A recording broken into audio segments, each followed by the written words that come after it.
इस वीडियो में दी गई जानकारी सामग्री गणना की प्रामाणिकता या विश्वसनीयता की गारंटी नहीं है। सूचना के विभिन्न माध्यमों ज्योतिष, पंचांग, प्रवचनों, धार्मिक मान्यताओं, धार्मिक ग्रंथों आदि से संकलित करके यह सूचना आप तक प्रेषित की गई है। हमारा उद्देश्य सिर्फ सूचना पहुंचाना है। पाठक या उपयोगकर्ता इसे सूचना समझकर ही ले। इसके अतिरिक्त इसके किसी भी तरह से उपयोग की जिम्मेदारी स्वयं उपयोगकर्ता या पाठक की ही होगी। मंगलवार का दिन बजरंग बली को समर्पित होता है। इस दिन विधि विधान से हनुमान जी की पूजा की जाती है। साथ ही उनके निमित्त व्रत भी रखा जाता है। ज्योतिष शास्त्र में मंगलवार के दिन विशेष उपाय करने का भी विधान है। इन उपायों को करने से साधक को मनोवांछित फलों की प्राप्ति होती है। साथ ही सभी शुभ कार्यों में सिद्धि मिलती है। अगर आप सरकारी नौकरी पाना चाहते हैं तो मंगलवार के दिन हनुमान जी की पूजा करें। साथ ही हनुमान जी को पान अर्पित करें। इस उपाय को करने से हनुमान जी प्रसन्न होते हैं।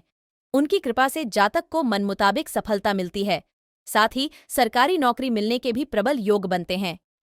आपके घर में अगर छोटे से शिवलिंग है, आपके घर में छोटे से ठाकुर जी हैं, आपके घर में छोटा सा कन्हैया है और छोटे से कन्हैया जो पुराने समय का है, उसको नेत्र भी लगाने की जरूरत नहीं है क्योंकि उसके नेत्र हैं।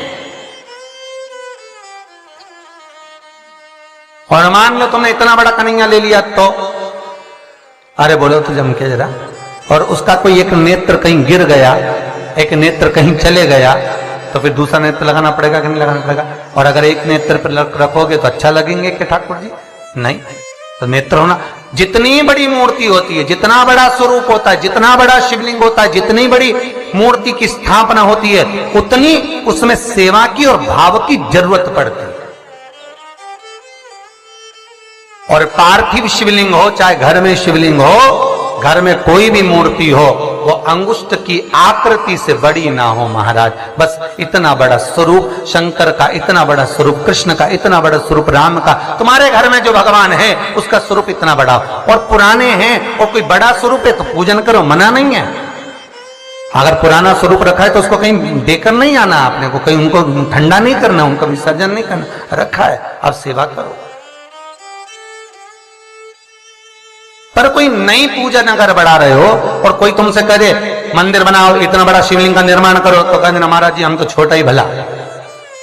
बच्चा जितना छोटा होता है उसको खिला दो, पिला दो, झूले में पटक दो, फिर टाइम पे पहुंचो, झूले में से उठाया, फिर दूध पिलाया, फिर पटक दिया, एक छोटा सा झुनझुना पकड़ा दिया, खेलता रहा। और वही बच्चा जब बड़ा हो गया तो कहीं इधर भगे कहीं उधर भगे। बेचारी माँ आई थी शिव पुराण सुनने के लिए और बेटे ने कार्तिक पुराण सुना दिया, तो कोई सुन पा रहा?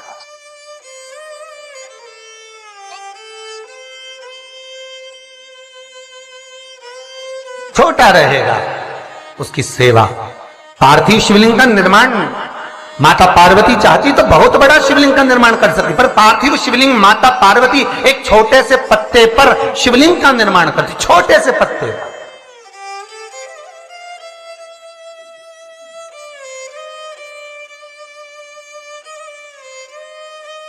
महाराज ध्यान दीजिएगा, स्कंद पुराण का एक बहुत सुंदर प्रसंग है।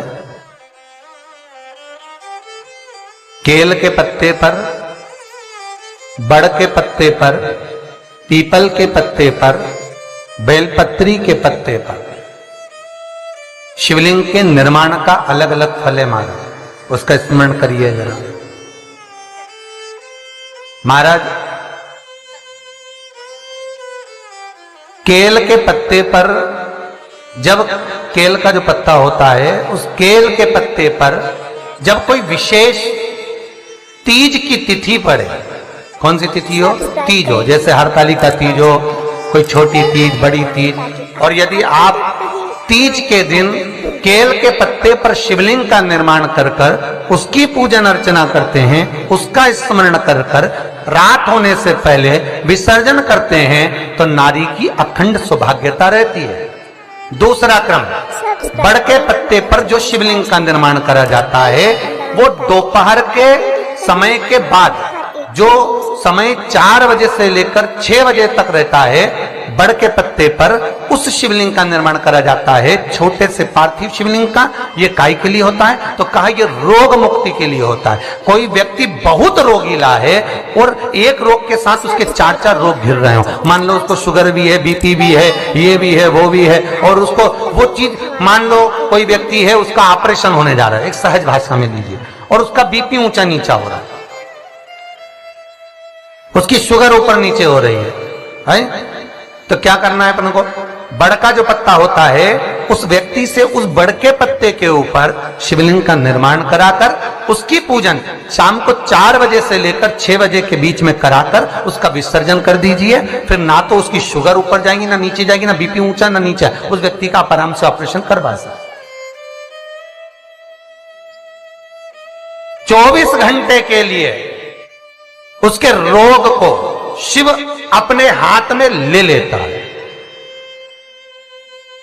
बड़का पत्ता महाराज, इसकी कोई तिथि नहीं है, इसका कोई समय नहीं, इसका कोई पल नहीं, इसकी कोई घड़ी नहीं। तीसरा, पीपल का पत्ता। पीपल का पत्ता, जो बच्चा गलत कर्म में डूब रहा हो, तुम्हें लग रहा है कि ये बालक गलत जगह जा रहा है, व्यसन में डूब रहा है, मदिरापान में, मांसाहार में, वेश्यावृत्ति में, या चिड़चिड़ प्रवृत्ति हो रही है, या इसकी मति भ्रष्ट हो रही है, गंदी जगह पर जा रहा है, तुम्हें लग रहा है ये लाइन से भटक रहा है, तो पीपल के पत्ते पर भगवान शिवलिंग का निर्माण कर कर उसकी पूजन अर्चना करी जाती है, और उसी बालक का नाम लेकर तब उसका स्मरण कर विसर्जन किया जाता है। ये सुबह 10 बजे से लेकर 12 बजे के बीच में हो। कोई भी तिथि, कोई भी दिन, कोई भी बात, कोई भी समय, कोई भी तिथि पर समय एक निश्चित है, सुबह 10 से 12। महाराज, चौथा क्रम कहा है?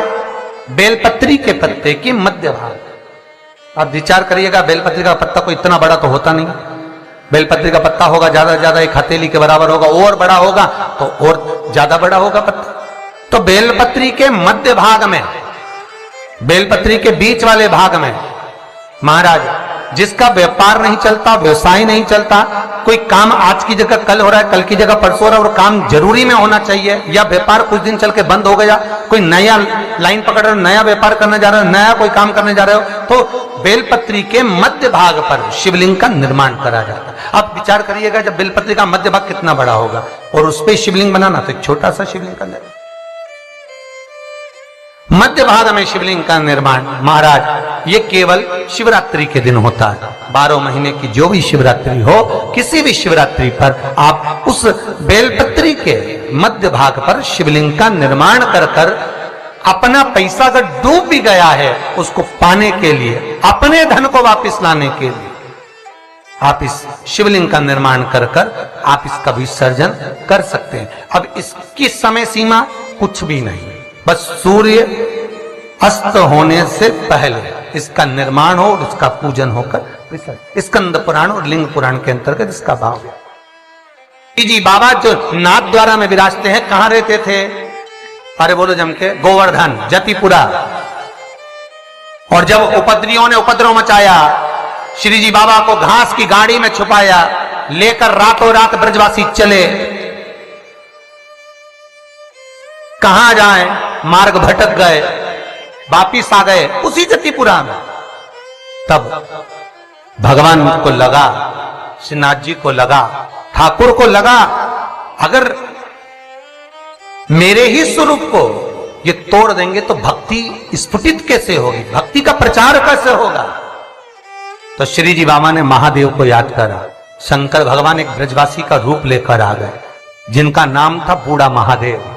आज भी नाथ द्वारा में सारे ब्रजवासियों के साथ में भगवान घास की बैलगाड़ी के आगे शंकर भगवान बूढ़ा महादेव बनकर एक मसाल हाथ में लेकर, एक डंडे को हाथ में टिकाकर, और मेरे शंकर आगे आगे बैलगाड़ी के चलते रहे और ब्रजवासी सब पीछे पीछे चलते रहे। सारे ब्रजवासी जो साथ में जाने वाले वो पीछे पीछे सब दूर घूम लिए। तब श्री जी बाबा ने बैलगाड़ी में से झांक कर बूढ़े महादेव को देखा जो आगे चल रहे थे। उनको देखकर कहा, कहां रुकना है? बूढ़ा महादेव कहते हैं, बस यहीं रुकना है, बस यहीं। आज भी नाथद्वारा में बूढ़ा महादेव है, और नाथद्वारा में श्रीनाथ जी का दर्शन करने जाओ तो बूढ़ा महादेव का जरूर दर्शन कर कर आना, नहीं तो श्री जी बाबा राजी नहीं होते, भले तुम परम भगवती वैष्णव क्यों ना हो। कई लोग कहते हैं हम शंकर जी के मंदिर नहीं जाते, पर जब तक नाथद्वारा में जाओ और बूढ़ा महादेव का दर्शन ना करो तो श्रीनाथ जी प्रसन्न नहीं होते। जैसे तिरुपति गए, तिरुमाला में दर्शन करे वेंकटेश भगवान के, और कपिलेश्वर नहीं गए तो भगवान नारायण प्रसन्न नहीं होते। उसी तरह मेरा बूढ़ा महादेव आज भी वहां पर विराजत, जो श्रीनाथ जी को नाथद्वारा तक ले गया।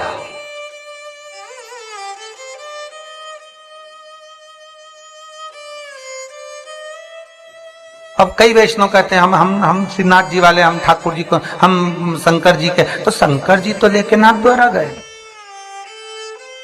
बाबा स्वयं आगे मसाल जला के ले जा रहे, चलो, और अंदर से ठाकुर जी पूछ रहे हैं कहां रुकूं, तो बस यहीं जहां बोले वहीं रुकना, क्यों चिंता करना। जब मेरे ठाकुर जी को उतना दूध पिलाई, भगवान ने बहुत प्रेम से पिया, और जब भगवान को विष देने लगी तो ठाकुर जी को जैसे ही मुख में दूध की जगह विष दिया, ठाकुर जी ने नेत्र बंद कर लिए। कई कथाकारों ने कहा भगवान नेत्र इसलिए बंद कर रहे हैं कि उसको पूतना को पहचान रहे हैं, तो सब भगवान को पहचानने की क्या जरूरत थी, भगवान जानते थे ये रत्नमाला है, राजा बलि के दरवाजे पे मिली थी। पर भगवान ने नेत्र क्यों बंद करा था? शिव महापुराण की कथा कहती है भगवान नेत्र बंद कर कर पूतना के स्तनों का दूध मुख में रहकर भगवान नेत्र इसलिए बंद करे थे कि शंकर जी को याद कर रहे थे कि हमने तो हमेशा अमृत पिया है, विष तुम्ही ने पिया है, ये मुझे विष पिलाने आई, जल्दी से आओ और मेरे कंठ पर बैठ जाओ। और शंकर भगवान आकर कृष्ण भगवान के कंठ पर बैठ गए और सारा विष शिव पी गए। जब शंकर भगवान विष पी गए, शंकर भगवान को चक्कर आ गए। जो चक्कर आए तो शंकर भगवान चक्कर खाकर नीचे गिर गए। ठाकुर जी ने चरण का प्रहार करा, मानसी गंगा को प्रकट करा और गंगा का जल शंकर भगवान पर छीटा तो शिव जी का नाम चकलेश्वर महादेव पड़ गया, जो आज भी मानसी गंगा के नजदीक में। आज भी गोवर्धन नाथ जी की परिक्रमा करे, ब्रज 84 कोस की परिक्रमा करे तो चकलेश्वर जाना जरूरी है। जो चकलेश्वर महादेव नहीं जाता उसे ब्रज 84 कोस की यात्रा नहीं लगती, उसे गिरिराज बाबा की परिक्रमा नहीं लगती। कई लोग कहते हैं हम तो गोवर्धन नाथ जी जाते हैं, हम तो गिरिराज जी की परिक्रमा करने जाते हैं। हाँ, हम तो गए थे गुरु जी पर, हमारा ये काम क्यों, तुम चकलेश्वर नहीं गए होगे? चकलेश्वर जाते, परिक्रमा मार्ग में पड़ता है चकलेश्वर मानसी गंगा का। एक बार चकलेश्वर का दर्शन करते और फिर गोवर्धन नाथ जी से कहते तो बाबा सुनते, क्योंकि उनकी जल्दी सुनी।